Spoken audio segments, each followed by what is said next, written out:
بسم الله الرحمن الرحيم. تبارك الذي بيده الملك وهو على كل شيء قدير، الذي خلق الموت والحياة ليبلوكم أيكم أحسن عملا وهو العزيز الغفور، الذي خلق 7 سماوات طباقا ما ترى في خلق الرحمن من تفاوت فارجع البصر هل ترى من فطور ثم ارجع البصر كرتين ينقلب إليك البصر خاسئا وهو حسير، ولقد زينا السماء الدنيا بمصابيح وجعلناها رجوما للشياطين وأعتدنا لهم عذاب السعير، وللذين كفروا بربهم عذاب جهنم وبئس المصير. إذا ألقوا فيها سمعوا لها شهيقا وهي تفور تكاد تميز من الغيظ، كلما ألقي فيها فوج سألهم خزنتها ألم يأتكم نذير، قالوا بلى قد جاءنا نذير فكذبنا وقلنا ما نزل الله من شيء إن أنتم إلا في ضلال كبير، وقالوا لو كنا نسمع أو نعقل ما كنا في أصحاب السعير، فاعترفوا بذنبهم فسحقا لأصحاب السعير. إن الذين يخشون ربهم بالغيب لهم مغفرة وأجر كبير، وأسروا قولكم أو اجهروا به إنه عليم بذات الصدور، ألا يعلم من خلق وهو اللطيف الخبير.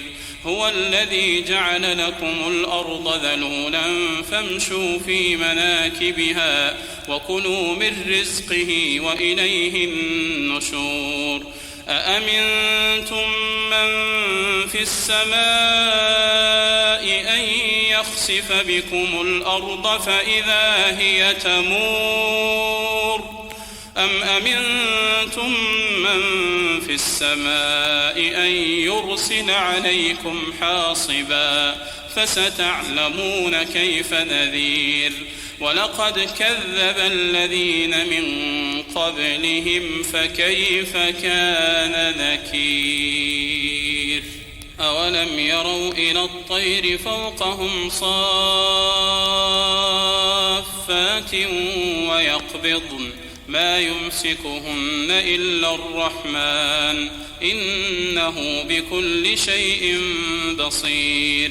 أمن هذا الذي هو جند لكم ينصركم من دون الرحمن إن الكافرون إلا في غرور. أمن هذا الذي يرزقكم إن أمسك رزقه بل لجوا في عتو ونفور. أفمن يمشي مكبا على وجهه أهدى أم من يمشي سويا على صراط مستقيم. قل هو الذي أنشأكم وجعل لكم السمع والأبصار والأفئدة قليلا ما تشكرون. قل هو الذي ذرأكم في الأرض وإليه تحشرون. قل هو الذي ذرأكم في الأرض وإليه تحشرون. ويقولون متى هذا الوعد إن كنتم صادقين. قل إنما العلم عند الله وإنما أنا نذير مبين. فلما رأوه زلفة سيئت وجوه الذين كفروا وقيل هذا الذي كنتم به تدعون. قل أرأيتم إن أهلكني الله ومن معي أو رحمنا فمن يجير الكافرين من عذاب أليم. قل هو الرحمن آمنا به وعليه توكلنا فستعلمون من هو في ضلال مبين قل أرأيتم إن أصبح ماؤكم غورا فمن يأتيكم بماء